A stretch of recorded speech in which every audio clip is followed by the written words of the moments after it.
Fantastic. Well, hello and welcome, everyone. My name is John Michael Moy, and I'm the host for today's webinar presented by Products That Counts.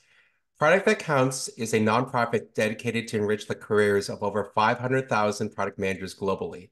We accomplish this through a variety of avenues, including our renowned industry awards, award-winning podcasts, and education webinars such as this one that you're attending today. Today, we're extremely honored to explore the intricacies of product metrics with Rahim Daya, the VP of Product at EQ Bank. With over 15 years of product expertise and a background spanning in technology giants such as Groupon, LinkedIn, and Pinterest, Rahim brings a wealth of knowledge to the table. At EQ Bank, Rahim leads a dynamic team shaping the landscape and really disrupting the Canadian digital banking landscape. Through his illustrious career, Rahim has honed his skills in leveraging product metrics to drive product excellence. Today, he'll be sharing valuable insights on understanding, creating, and overcoming challenges with product metrics in your product management journey.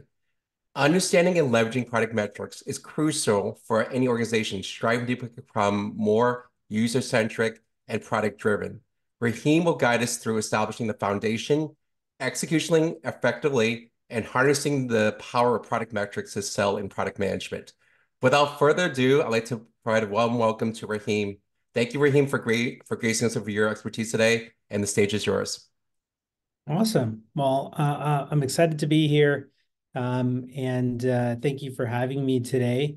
I'm hoping that this talk will be useful to different product managers that are joining on the call, and hopefully we have some ideas coming out of it that can help you with product metrics within your organization. As I go through the talk, if people have questions, like I'm happy to answer questions along the way, or we can hold questions later on at the end. And we'll definitely have some time at the end to answer specific questions we might have, including some that I think have already come in before the talk. So let's dive in. I'm going to be talking to a bunch of different areas related to product metrics. And these really fall into three different areas. We'll talk about the basics of product metrics and some high-level items. We'll talk about execution on how to develop metrics for your product or for your business. And then common issues that we've seen from metrics in general and sort of how to overcome some of those challenges. And so just to start off with, what is the purpose of product metrics? And so really there are three things in my mind that you're really trying to accomplish when you're developing a metric for a product, for your business, for a feature. And that's really to measure the progress to customer and business goals. You want to make sure that you are tracking yourself and understanding how you're performing towards where you're trying to take your product or your business, and if you're actually helping your customers. It's also important to understand the performance of your product. Sometimes metrics are not necessarily directly tied to a customer or a business, but are a stepping stone to that. And so you can understand the performance of those. And then the last one, which I think is the most important, is creating feedback loops to drive learning. Oftentimes, as you're building a product, sometimes things don't work out. And the only way that you're going to learn is to have some sort of data that you can use to leverage to better understand how to improve. And so just some example of well-known metrics that are used industry-wide in a number of technology products. There's customer acquisition cost. A lot of businesses use this to understand activation and how much it costs to acquire a customer.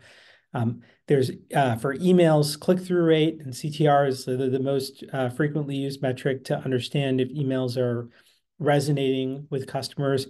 And then on the social media side, time spent is still a dominant metric in trying to understand whether we are delivering content that customers want to see.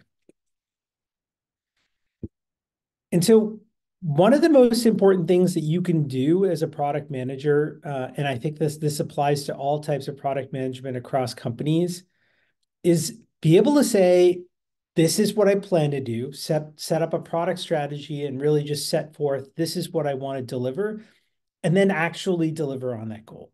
And the only way that I've found that product managers can get consistent to that, to be able to predict the future and deliver the future, is really by having metrics. And metrics will help you understand, are you moving towards that ultimate goal that you're trying to achieve? It also helps you understand how to prioritize and understand where to focus additional efforts so that you can continue progress towards that goal. And then it can help you break down your challenges. So oftentimes, if you're trying to get to 1,000 customers, for example, with your new startup, you don't get there by going, one and then going straight to 1,000. You incrementally get there by finding different ways to bring customers into the door. And so metrics are a great way to break down that problem and understand how you're moving towards it. An example of this is when I was working at Pinterest, growing signups while I was there was actually easier than growing time spent. And so we were constantly trying to acquire customers, but then also get them to use the product. And time spent correlated with how we generated value as a business through ads. And metrics reflected that we could sign up customers much more easily than we could activate them and get them to use the product. And so that helped us prioritize our time. Like we used to spend easily 3 to 4 times more time trying to get customers to use the product, to activate them, to make sure that they continue to use the product than we did trying to grow signups. And the metrics really helped us understand that prioritization because we knew what we had to do to move each of our numbers.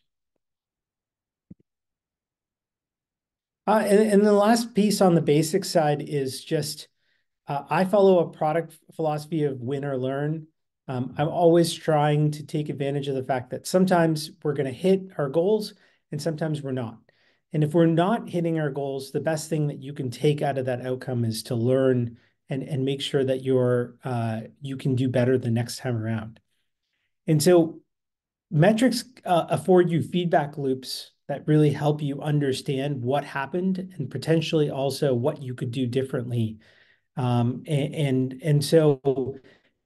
the faster you get that response, or the faster you get that information back, you're going to be able to deliver more understanding. And so if you think about it, like I'm sure in your business, you have both daily metrics and monthly metrics that you look at. And so oftentimes those daily metrics, you end up having a stronger understanding of because you just get that response and that feedback on a more frequent basis until you can understand that. An example is that my team tracks signups daily, and we got a daily dashboard that tells us conversion and drop off. We also track NPS on a quarterly basis. I have a much stronger understanding of what moves signups because I'm constantly thinking about that problem. I'm constantly getting new information. I have a much harder time understanding what moves NPS, and we often need surveys and a ton of research to understand what's happening there. And part of it is just there isn't this sort of learning cycle that we have that's as frequent as signups. So let's dig into execution and how to pick a good metric. And so I have 4 rules for picking good metrics. The first one is a metric should align with a goal, be that a customer goal, a personal goal, a business goal. But I think tying your metrics to what you want to optimize really helps you focus in those. Oftentimes, I've seen companies where they'll have 20, 50, 100 metrics, and I think that can be quite distracting. And so it's really important to make sure you're aligning it with something that you care about, or you're not going to care about the metric. Ideally, metrics are measurable and not subjective. And so you will have much better response and feedback loops with measurable metrics than you will with subjective ones. And so it's important that you can make your metrics concrete. Ideally, metrics are frequent, so they're weekly or faster. You can have daily, you can have hourly. And all of these, if you can get to weekly or faster, they generally sit in short-term memory, and you can start to create those feedback loops and understand how things what's the cause and effect between what you're doing in your business or with your customers, and how that's affecting your overall numbers. And then finally, your metrics should be sensitive. So ideally, your metrics are changing at every observation. If you have a metric where the number is the same every time you look at it, you're going to start to ignore that result. And so it's really important that you have a metric that's sensitive and has some sort of change in it, because then you have something to react to and something to understand. An example of this is e-commerce sites might have a daily revenue metric. And that would actually satisfy all of the requirements that I've outlined above. Because you can start to understand, hey, did I make my number this today? Did I make my number yesterday? And sort of what is the trend of things? However, for something like a subscriptions business, daily revenue metrics may not make a lot of sense. Subscriptions tend to get paid bi-monthly or monthly. And so you'll want to observe that metric on a different time horizon. But then you may need some other leading metrics that allow you to react sub-month, like within the month, in order to understand whether your subscriptions are going to stick over the next month, or you're going to see a shift in revenue.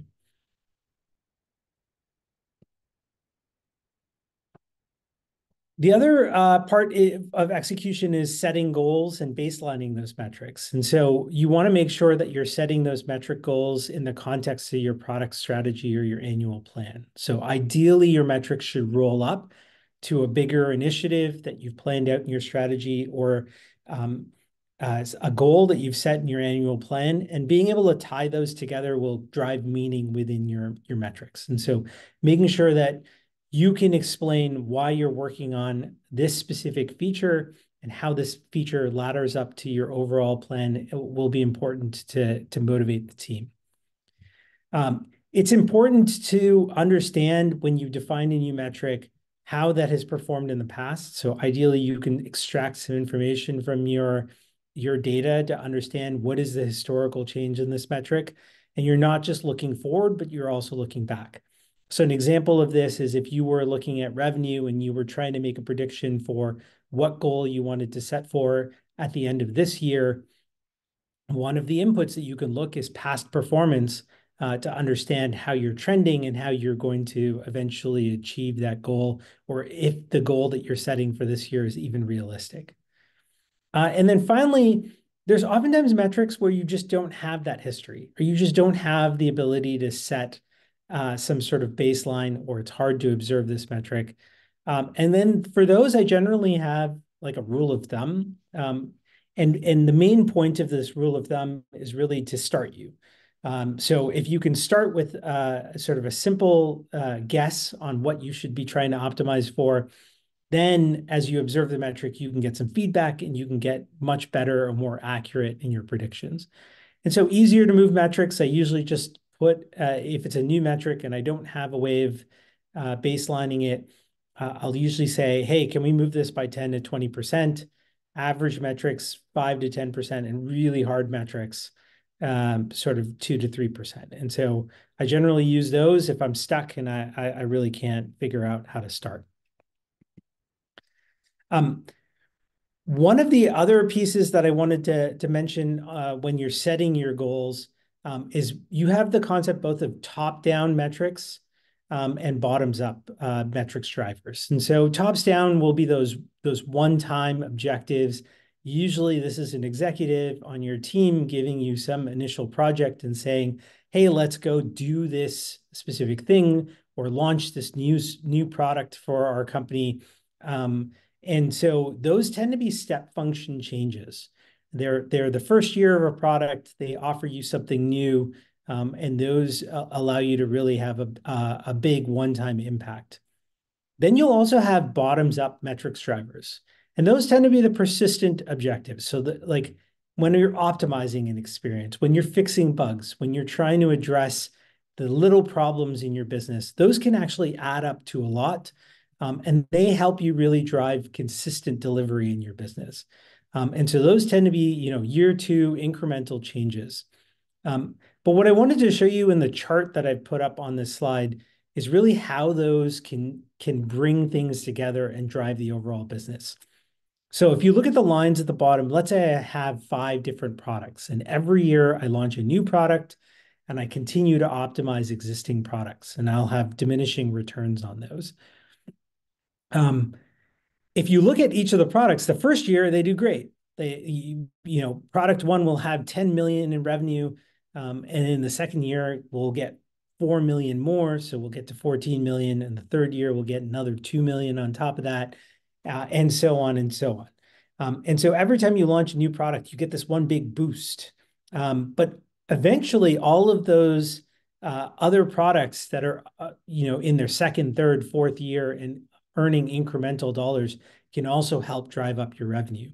And so when you stack those all together, you end up getting a fairly aggressive revenue growth, where both your initial wins and your long-term wins can add incremental revenue. And so that way, instead of you growing by 10 million each year because you're launching that one new product, now you can start growing by 10 million, then 12 million, then 14 million, then 16 million. And this is how businesses tend to grow. They tend to stack both new stuff that they're launching that gets them the step function changes and incremental pieces that also accelerate the revenue growth.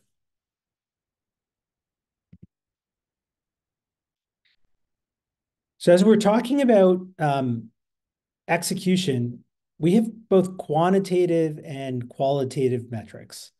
And so I think it's important to understand the different nuances of these different types.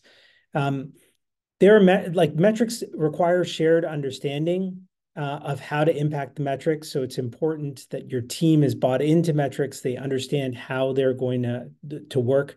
There's also metrics that are set between a boss and a team member, and oftentimes agreement on the priority of that metric is important. And which one should I be focusing on first?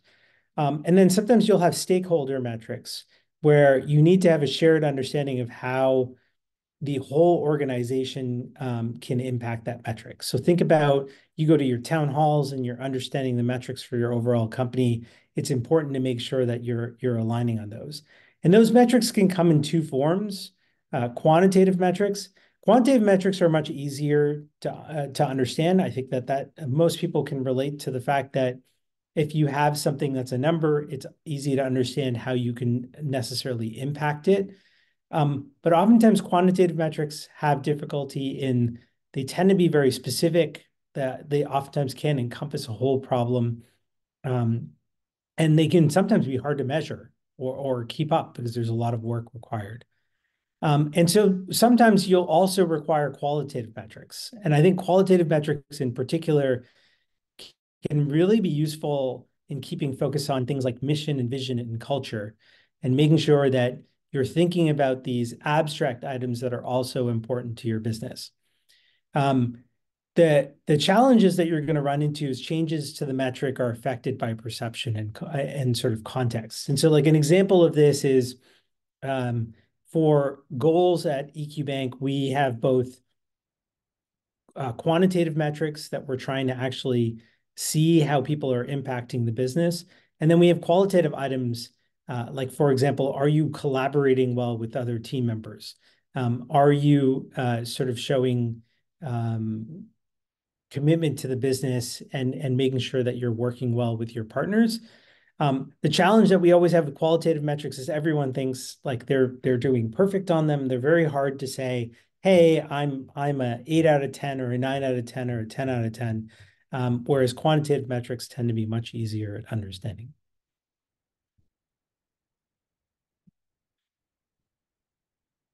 So when you're thinking about execution, the last piece is really about tracking those metrics. And metrics are really quite useless without regular observation. So if no one's looking at a metric, it's not going to really help your business.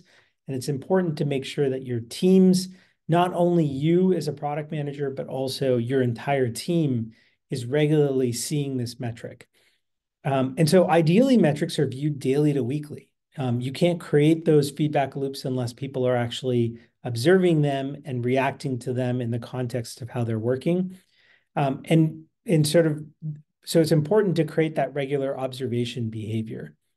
Also, the last piece is those metrics should be easy to access. And the easier it is to get to see those metrics, the easier it will be, or the more likely it will be that those metrics end up being used. And so ways to make it really easy to see a metric, you might email those, you might send them it in your messaging platform. I've even seen tech companies set up TVs within their work area and actually just put dashboards up on the wall. But the easier it is for someone to run into that metric, the more likely they're going to observe it. And so an example of this is EQ Bank has some in-depth email dashboards that are sent for customer onboarding. We also track our logins and our login system. And so we want to make sure that customers, once they sign up, are able to sign in and be able to get access to their bank site. But most of our sign-in metrics tend to be behind multiple clicks in a specific logging dashboard. And so our teams don't end up observing those metrics nearly as much as onboarding.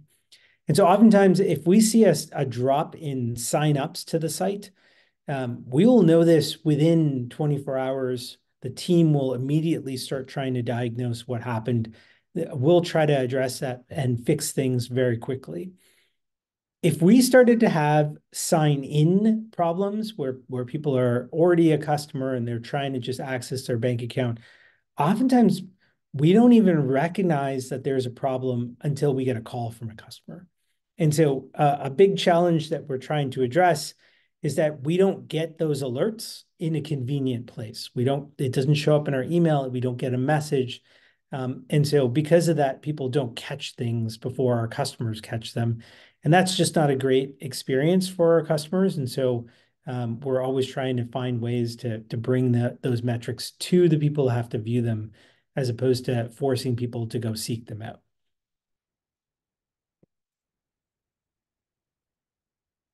So let's talk about some of the common issues that we run into in terms of metrics. And so if we want to drive or have metrics that drive action, it's important to set metrics at the right resolution.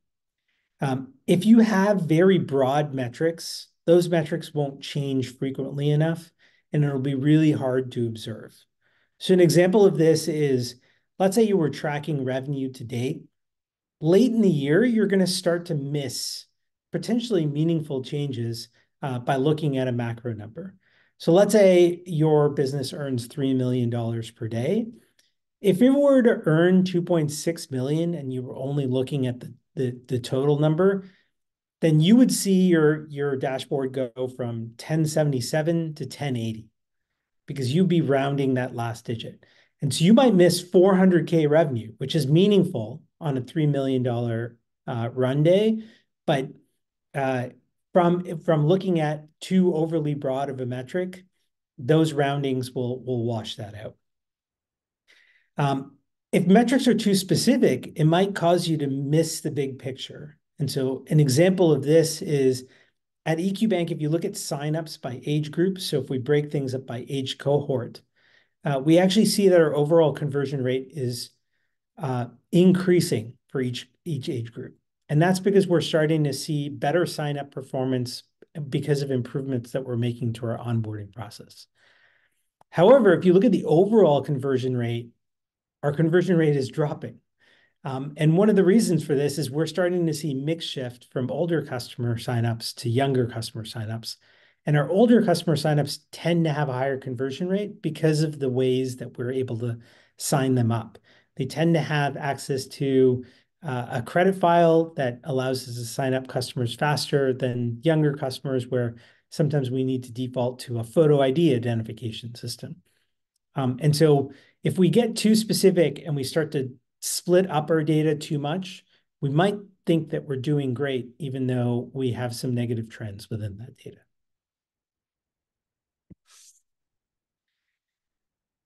Another area is leveraging metrics to drive prioritization. And so metrics should help you prioritize what you're working on a daily basis or a weekly basis and understand what should go into your sprints.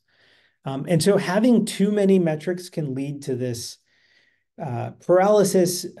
People will not know what to do with it. And so if you have, 50, 100 metrics that are coming to your desk every day, you're not going to know what to focus on. And making sure that you are thinning that down to a set of concrete goals for the work that you're doing is going to be important.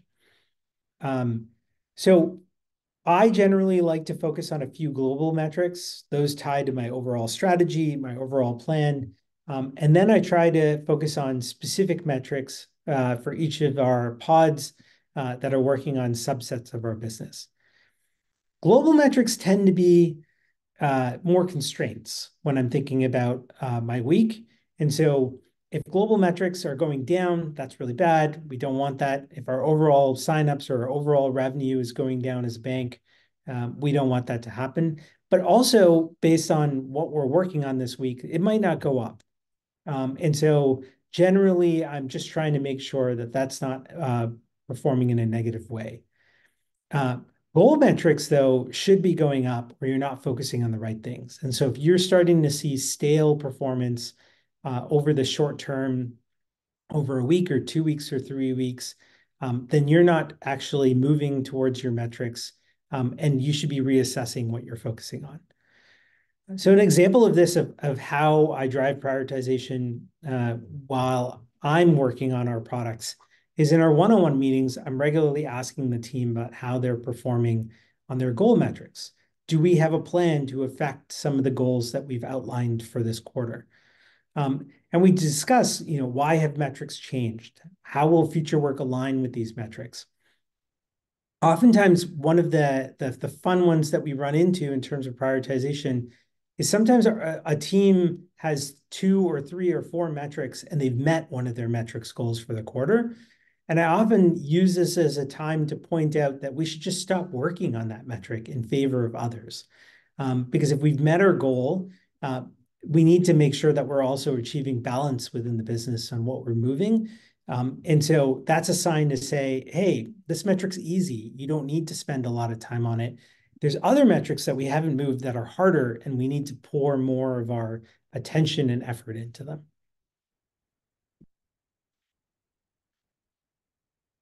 We can also think about when to update metrics. And so one of the challenges that I've seen throughout my career when we're developing metrics is that people think of metrics as static items that you have to get perfect the first time. So we're thinking about it and we'll think of a complicated metric because we're worried that, the metric's too easy, the metric is easily gameable, and so we run into those challenges.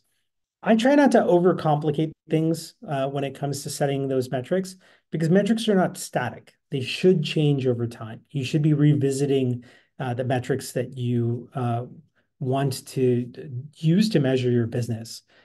And so metrics tend to be best when they're challenging the move, but they also tend to be useful if they're easy to understand. And so I like to pick the approach if someone tells me, hey, I could easily game that metric. Generally, what I want to do is set an easy metric and see if I can game it. Like actually prove out that statement that I can trick this metric into solving a problem quickly. Because if you can move that metric quickly, that means that you can really impact the business and you should take advantage of that. And once you get to the next year, try to make that metric a little bit harder. And so instead of trying to build the perfect metric, create that feedback loop. Create a simple metric, measure it, get good at developing that feedback loop, and you'll start to realize, how can I game this? How can I trick it? And then when you get to the next year's planning, how do I make this challenging again? What can I change about this metric to keep it simple, but at the same time, be able to create something that is a challenge that can push the business forward? So an example of this is when Pinterest started, they had a very hard time signing up users at launch. And so the growth team really focused on signups. Like it was just hard to get people to actually sign up on the product. However, when they hit product market fit, it started to become really easy to sign up users. Like we had a lot of network effects.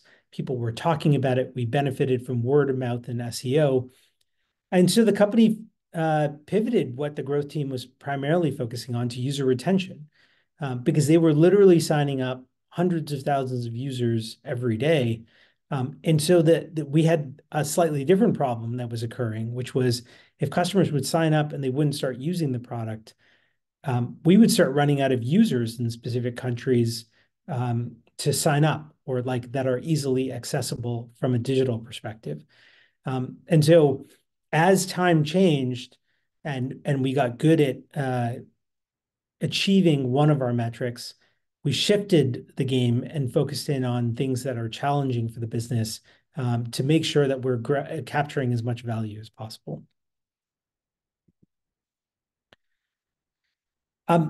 As you're setting your metrics, it's important that you also consider forecasting. For some metrics, growth is not linear. It comes in sort of step functions. So it's not like your metric is going to go up every day for 1/365th of the year. And so one of the ways that you can deal with these nonlinear metrics is to create a forecast, to sort of understand that your business is going to ebb and flow and track whether your metrics shift based on those expected ebbs and flows. So an example of this is at EQ Bank, our signups follow seasonal trends. So usually November to February, we see the strongest period of signups. And that's because there's New Year's resolutions to focus on your finances. Customers will open registered accounts around tax season. And so we tend to see a lot of activity. June to August tends to be the slowest period because our product focuses on Canadian customers. During the summer, people are usually out. They're not really focusing on their finances. They're done their taxes and they're burnt out. And so oftentimes our signups lag in this period. And to help us understand how to work in these seasonal trends, we create a forecast. And we actually plan that our signups are going to move faster in the first half of the year. They're going to slow down over the midpoint of the year, and then they're going to pick up at the end of the year.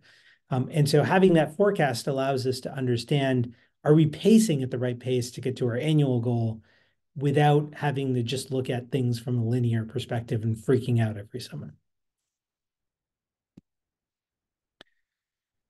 Finally, from a common issues perspective, I think it's important to make sure that you don't have conflated metrics. So going back to an earlier point where we talked about less metrics are better because they help focus the team, goal metrics should be distinct, and you want to make sure that you cover all the areas that you want to improve. And so it's important to make sure that you don't have multiple metrics on the same topic, and that you have focused on just the core set that you need to optimize your business. And so conflated metrics just will distract focus, and they tend to create noise within your understanding of the business. So an example of this is when I joined EQ Bank, we tracked both total signups and daily signups. And these metrics are essentially the same thing, or in the sense that they go up together. And so these metrics required the same tactics in order to solve them, but they used to take up different mind share in the sense that sometimes we would talk about one, sometimes we would talk about the other, because data looked different on them. And so taking up space in terms of mind share, taking up space in terms of space on your dashboard above that fold in your email does not make sense. And so now we only track signups per day. It's a more sensitive metric. It's a one that allows us to create feedback loops. And we track this against a forecast so that we also understand that sometimes we're pacing right, even though the number might look high or low. And then finally, I wanted to spend some time to talk about delivering value with metrics. And so when you're looking at metrics, it's great that you can point to a specific number, that you can point to a specific change that you've impacted. But it's important to also provide that context and tell a story with your metrics. And so ideally, you don't want just a bunch of numbers on a page and saying, hey, look, that went up by 10%, that went up by 3%. I find it's much more impactful if you can put it in the context of real life. And so when I talk about signups, for example, I don't talk about, hey, we increased signups by 30% this year. I talk about we added 100,000 customers this year. We talk about like how we've impacted those customers' lives and why we're sort of focused on this metric. It's not just an empty number. We're actually trying to create an impact within the banking space in Canada. And so it's important to think about, the why of what you're doing for the metric, the how that you accomplished it. So what are the changes that you made to your product? What are the innovations and improvement? And I tend to avoid the when. It's like, oh, we did this in the last year, we did this in the last 3 months. That's sort of less interesting to the story and can kind of distract and turn things into sort of like this set of numbers. And so an example of this is if you think about Uber Eats, their overall goal as a company is really saving customers time by delivering meals right to their door. That's the convenience that they offer. That's the thing that they're actually going and solving for a customer. But Uber Eats doesn't track customer happiness directly. They don't go and say, hey, did I save you time? They track the number of deliveries, they track the revenue that they're generating, they track their margin. Those are all important to their business. But the number of deliveries, the revenue, the margin, like the price sensitivity of customers, those are all directly correlated with customer happiness. If Uber is saving customers time and delivering meals right to their door, customers will order more frequently because of the convenience, because they're happy. And so while the metrics don't necessarily directly correlate with this more qualitative measure, they definitely align. And it's important that Uber, when they're going to a venture capitalist or they're trying to raise funds or they're trying to get customers, they don't talk about, hey, help us drive deliveries by purchasing our product. No, they're going to focus on what's that value that they're delivering to the customer.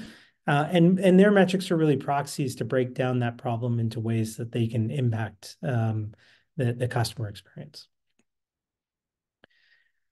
So that covers all of the key things that I wanted to talk about metrics. I'm happy to answer some questions. John, I don't know if there's a way for the attendees to ask questions, and I know we have some questions that already came in before, so I'm happy to dive into those too. Yeah, I can definitely sort of go over the questions, Rahim. And before we start, thanks a lot, Rahim. I thought this was a really great it was a great picture in terms of why product metrics is so important, but how it just really empowers product metrics to be more effective in terms of adding value to customers. So really appreciate that. So I'm going to read some questions that some of the audience has submitted. So one of the questions, and I think you kind of touched about it, about gaming metrics and feedback loops. So I'm in a company right now which is bought into the importance of product metrics, but they're unclear on where to exactly start and what they should be tracking. Yeah, and so I think we talked about this a little bit earlier in the presentation. I would start with your goals and just what are the things that are expected of you to move for both your customers and your business. That might boil down to things as simple as, are you getting customers to use the product? Are you generating revenue? Is profit margin important to the business? And I think translating those into goals is the right way to start. And starting to observe those, like how is the work that you're doing in the business tying back to those specific metrics? And are you creating impact with the changes that you're making? And then I think that you can get more sophisticated as you go along there. So as the business grows or becomes broader, how do you break down those broad metrics into subsets? So if you're talking about revenue, the number of products that you have, the price that you charge for them, so the variety, the selection, how you're helping customers make choices, how you're helping customers check out, those all affect that revenue number. And so you can start to break those down into subsets or steps that allow you to get to those large metrics. But until you start observing and tracking those big metrics, you're never going to get down to the little details. It's important to start simple, and then kind of iterate your way from there. No, that's great. And a question for the audience here. So I'm going to sort of paraphrase it. So it's I think it can relate to everyone. So I think there are those in the audience who have more experience of product metrics and some who are earlier in the journey in product management. So I think the question is more around how did you get, how did you develop the skill set yourself? And what resources did you use, whether it's, through education, extra courses, mentors? How did you develop this muscle of product metrics and this framework that you've presented? Yeah, so I think I mean I've been leveraging metrics platforms to just understand how my products are performing. I may have had some benefit having worked a lot on search and recommendation systems, which are tend to be data heavy. Like in a lot of those systems, you don't get the opportunity to ask your customer what's happening. And so looking at the data is oftentimes the only way of understanding how you are performing. And so I kind of had to do this a little bit out of necessity too. Um, but I think the two biggest things that really helped me along the way was one, trying to get better at predicting. And so I think it's really important as a product manager to be able to say, this is what I'm going to do, and then deliver it. And I think the best product managers and oftentimes the best businesses and business people are the ones that go in and say, hey, I can do this, and then end up delivering on it. This even goes all the way up to the best stocks and the best companies that perform literally do this. They go on an earnings call, they say, this is what I'm going to do next year. Everyone remembers. And then if they do it, their stock goes up. If they don't do it, their stock goes down. And the only way to get there is to be really on top of your numbers and understand what are the different parts that are moving so that you make both an aggressive prediction, but also a reasonable prediction that you can actually go and meet.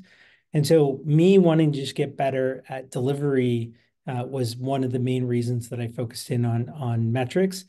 And then the second one is what I talked about at the start. It's really the way that I found that I can learn. So when products fail and I'm trying to figure out what happened, if I have good metrics, I often learn quite a bit from that experience. If I have bad metrics, it's often just, I wasted those 6 months of my life or those 3 months of my life. And so I don't really have any takeaways. And so metrics have been important because they help me get value from the failures. That's fantastic. Another question from the audience. So I am a data product manager, and I would like to understand what you have found helpful to drive initiatives to improve data quality and trust so that they can help with product metrics. In terms of data quality and trust in data, I think the biggest thing is actually going through and understanding the raw data and how that gets transformed into metrics. And so at some points along the way, it's important to make sure that the definition of the metrics and you understand where that data is coming from is going to be important. I'll give you a specific example. We were going into, or we were making some changes to our onboarding process. And when we relaunched with a new vendor, we were looking at the data and like something just didn't feel right. Like the metrics weren't moving together. Sometimes one metric would go up, like the amount of people who started an application, but the amount of people who finished wasn't going up. Sometimes they were moving in opposite directions. And so we were just unconvinced that something hadn't happened to our raw data. And so we started digging into this and trying to understand.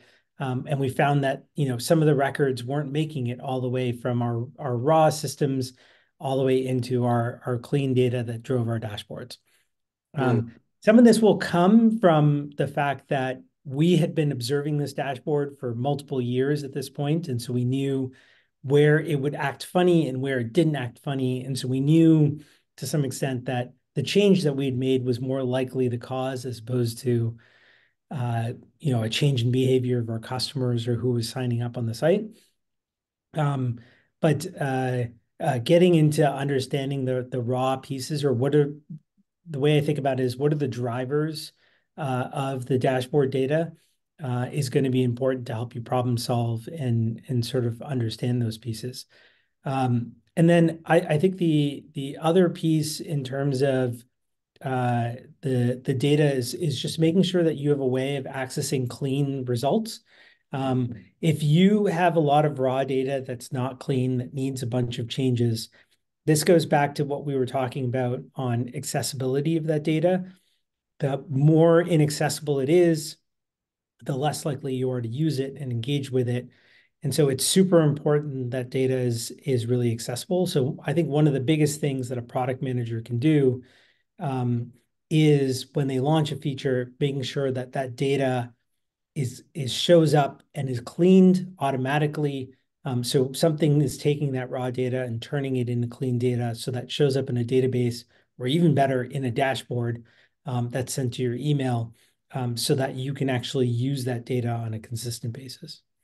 No, I totally agree to that sentiment, Rahim. So I think data integrity, data quality is crucial to determine whether it's a false positive or something where it's something that should action or something you should ignore. Because if you're getting false signals, then how do you really determine what you should prioritize? So Yep. I think that's a really, really important point.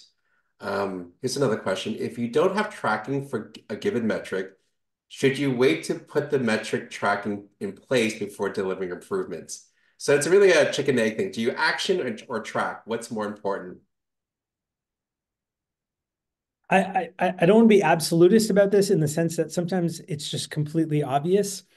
So if you're a startup and you're in the first 3 months, and you're trying to figure out, should I add metrics, or should I add the ability to, I don't know, set up your account, or automate the sign up process or something like that.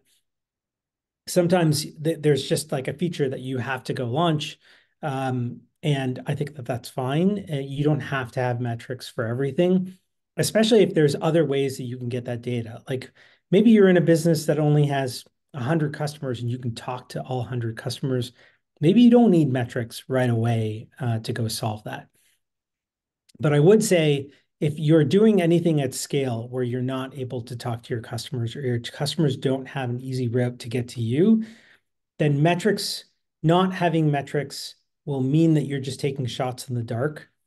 And if you do have access to those metrics, your success rate will go up meaningfully.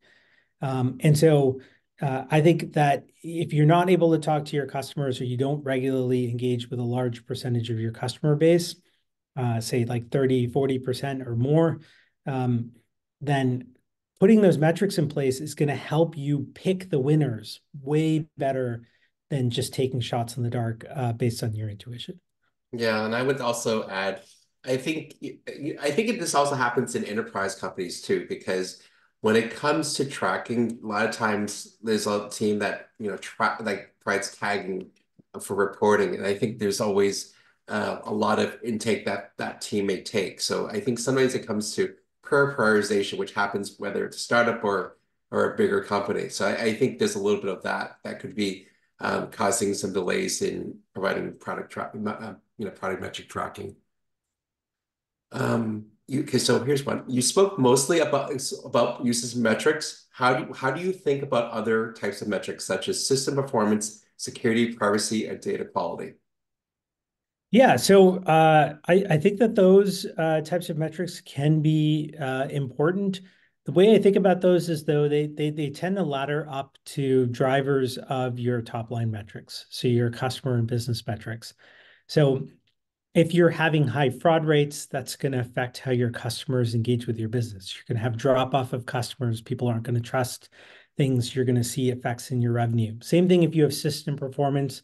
They've shown time and time again that a slow site or a slow app tends to lose customers because people get frustrated. People don't want to use the app. And so you'll see that in your customer metrics. So oftentimes, system metrics or fraud metrics can often be leading indicators to your macro metrics. And so I think the important thing to just understand is, do those things correlate, or are they sort of off on the side? So if I'm a email provider that sends you that needs to send our customers emails every day, like I'm MailChimp, and I need to make sure that all my emails go out today, getting super focused on how quickly we can send an email, not that important. Like, it's not really that big of a leading indicator, because emails tend to get sent over hours or days, if you're doing a big send. And so that 1 second on system metrics is not going to be that important. And so it's just, I would just make sure that as you're building out those other metrics, are those actually leading indicators of your macro metrics? And if so, yes, you should definitely go build them. Like, I care quite a bit about page load speed, because that affects how people interact with our bank. Because, like, they don't want to show up at their bank and wait 1 minute to figure out if they have fraudulent transaction or not. And if so, then yeah, I would focus in on those. But oftentimes those metrics can also be the ones that lead to sort of analysis paralysis, and it's really easy to create tons and tons of system metrics. And so just be careful with those, that you have some sort of correlation and a customer or business reason that you're doing it, because oftentimes you'll see those in those macro metrics. What's the one last question? I love the fact that there's a lot of questions here. So last question for today. What tools do you recommend for tracking product metrics? So I've generally seen a whole mix of different metrics. I mean, the most popular ones are products like Optimizely and Mixpanel, or Google Analytics. And I think for some of the basics in those senses tend to be quite good. If there's a specific product that you like, go for it and try to check it out. But I think that most platforms tend to be um, over featured in many respects. Mhm. And going back to keeping it simple and focusing on absorption and use of the metrics, as opposed to the variety and complexity of the metrics, is going to be an important factor when you're thinking about a platform. The other piece I would say is, it is super important to just be translating raw product data into clean product data and having that data available in some way. And so I think the best metrics platform in my mind is logging to a database to some sort of dashboarding system. And so I've seen tools that allow you to translate logs and store information into SQL databases or NoSQL databases, and then being able to get them into some sort of database that you can query with Power BI or Tableau, or dashboarding tools that are similar to that. Google Analytics also creates great charting, and so just keeping it simple and putting raw data into clean data into a dashboard that shows up in your email. I find that to be the most powerful, versus some sort of tooling system on top of things.